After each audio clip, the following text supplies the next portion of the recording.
Hey everyone, this is Kate from Core Wellbeing, and it's been quite a while since I've filmed a video for my website, but I really felt that this particular topic has come up so many times in the last couple of days, or really just since yesterday, that something needs to be said.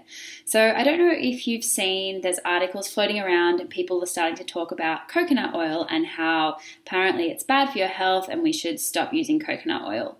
And I saw an article online, and at the end of it said something about science doesn't lie. So, encouraging you to look at the science behind it. And what these articles are referencing was basically a summary that was put out by the American Heart Association, I believe it was. And they had gone through many trials that had been done over many, many, many years. I was just reading through one that was from the 1960s. And had basically assessed based on that. It wasn't even looking at coconut oil specifically. It was looking at the implication of saturated fat on cardiovascular outcomes and cholesterol. Now, what a lot of these studies found, it was actually relatively insignificant. So the changes that they observed between the different control groups, if there were any, were not actually that statistically significant, especially when you start to ask questions about what other factors were at play. So when we're looking at the science, yes, in a way, science doesn't lie, but it can be manipulated or presented in a way that's going to change the way the outcome looks. And the other thing you have to ask, or firstly ask, what is the purpose? What are these people trying to find? What do they advocate? When I looked at the authors of the most recent sort of summary that everyone's now referencing, there was a few people on that list who actually had been offered grants and who had associations or were presidents or board members of things like the Walnut Association, the Avocado Association, the Canola Oil Association, or I don't know if it's all associations, but they were literally walnut, avocado, and canola oil. And there was people on the board or who were involved with doing that study who had those links. And when you're looking at a study that's basically condemning saturated fat and promoting these other types of fats, it's like maybe even with the best intentions, you might not want to have a bias, you might not feel you have a bias, but if you always do, I do it too. You can't help it. Whenever obviously as a naturopath and nutritionist, my bias is towards natural therapies as opposed to pharmaceuticals in certain situations. And I think that even with the best of intentions, you can't help but be reading things or viewing things through a certain lens. So that adds first layer.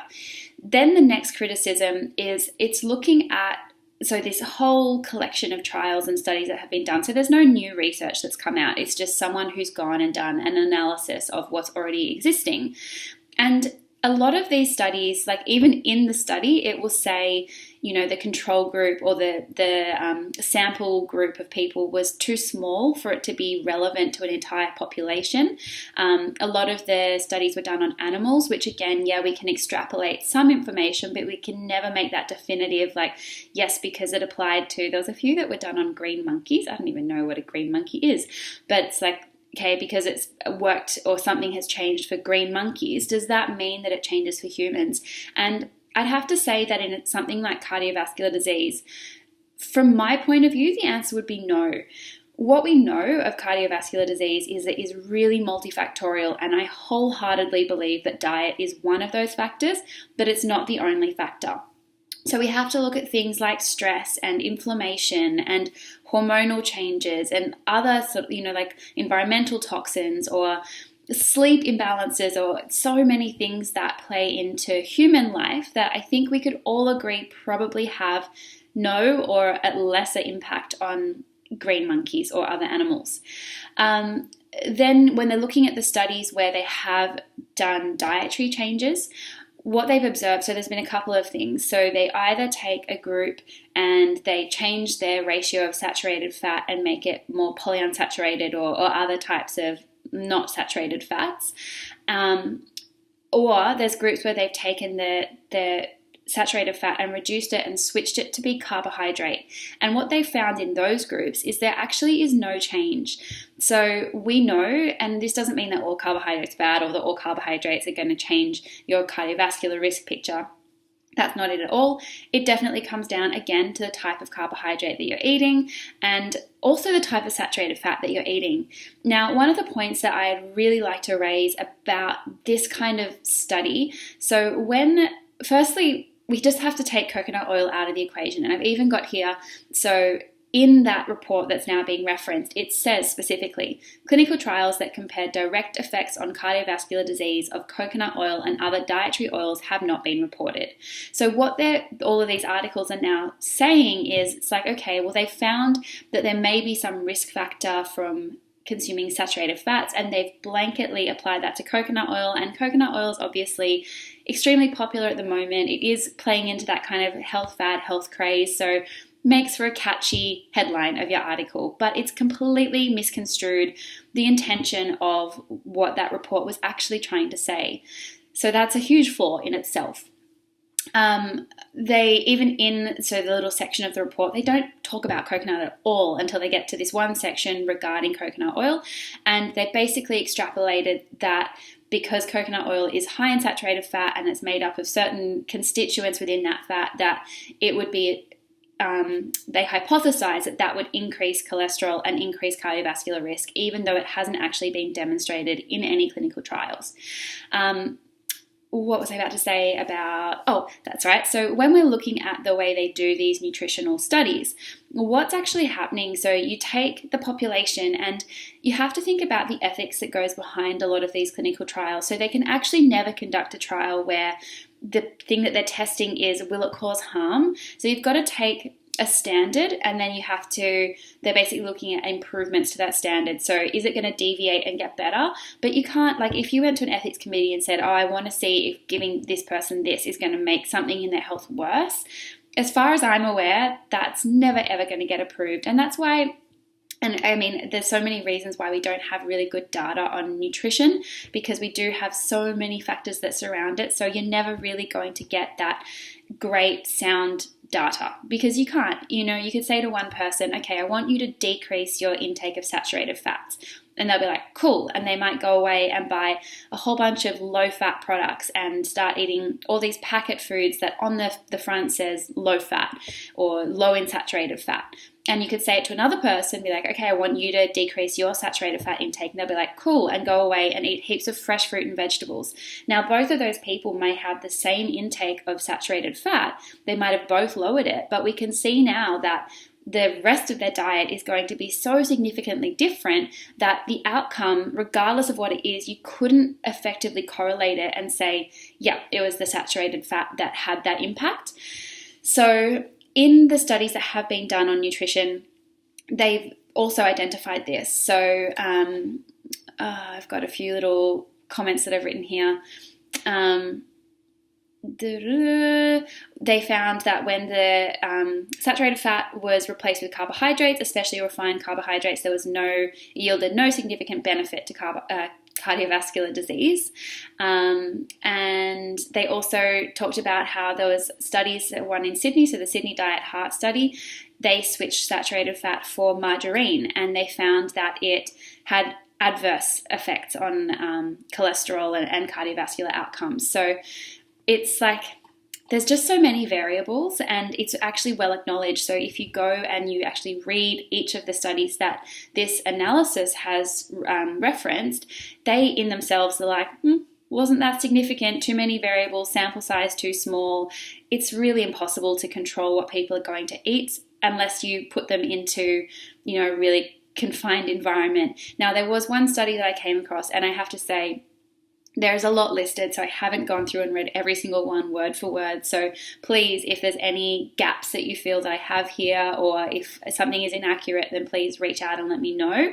I don't claim to know everything. This is just my feeling of it all and my view. And I guess I just want to get you to feel safe to continue having something like coconut oil, because I feel that the people who are including coconut oil in their diet and are doing so to try to have a benefit to their health are probably the same group of people who are also including heaps of fresh fruit and veggies, not having processed foods. It's not like you'll, in the day go and eat fast food and then come home and cook with coconut oil, or maybe on occasion, but the typical Western diet is not inclusive of coconut oil generally. So I think if someone's made that switch, it's because there's something in them that's encouraging them to move towards health in a way, so other things will change as well.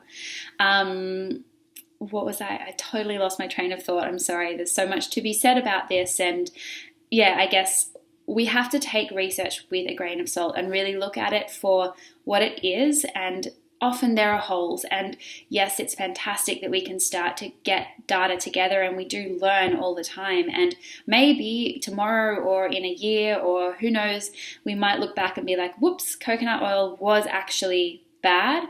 But at the moment, that's not what these studies are saying. So for the articles to be circulating and drawing those conclusions, it's just really inaccurate. It's really misleading. And it's generating fear that just doesn't need to be there. That's what I was going to say. So the one study that I came across at the moment that actually really controlled how people were eating. So they were given like pre-prepared meals, and it was done over a period of 8 years, I believe, back in the 1960s. So again, we're looking at a very different climate. There's so many other factors that have changed since then.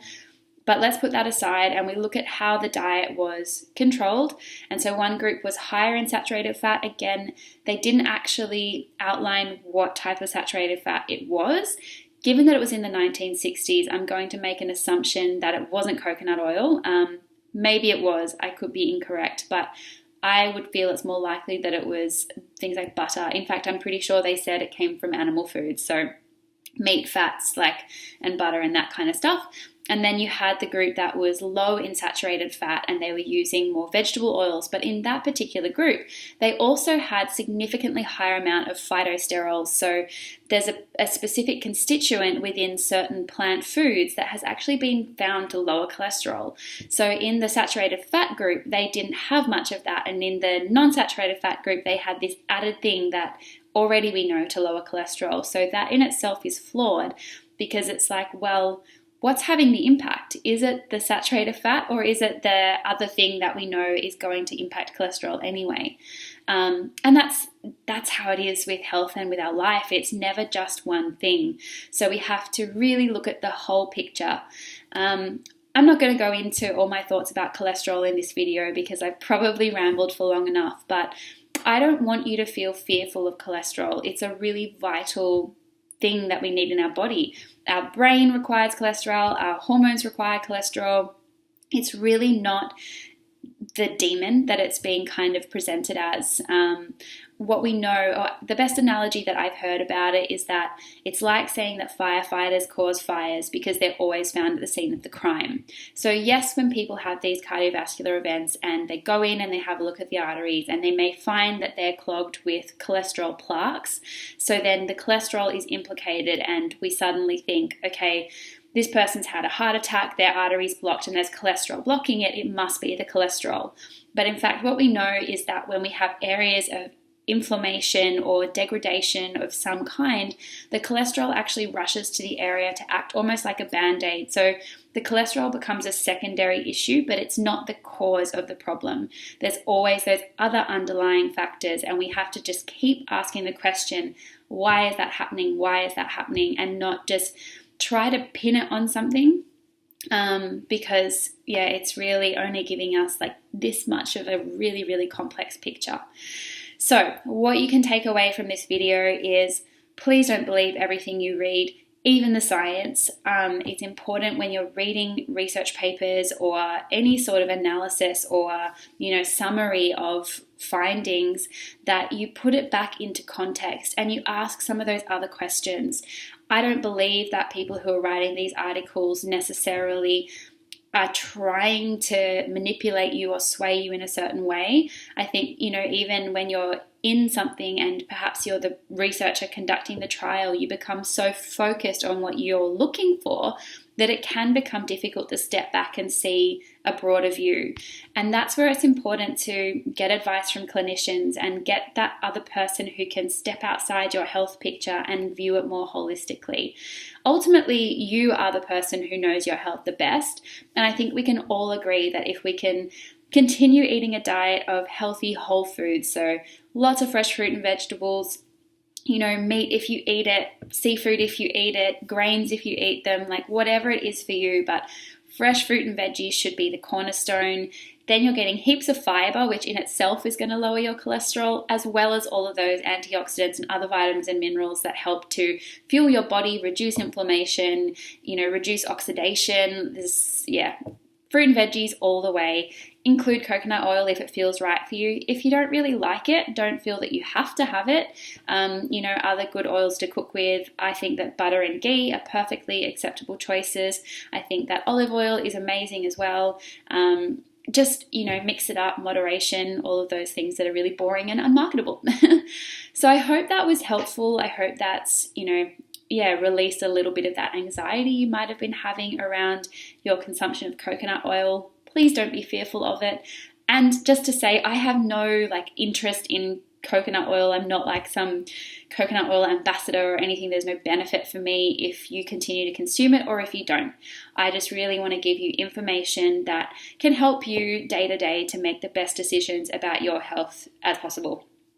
If you have any questions, if you have any corrections, if you have any thoughts, whatever, reach out to me. I would love to hear from you. Otherwise, thanks for watching and have an amazing day. Bye.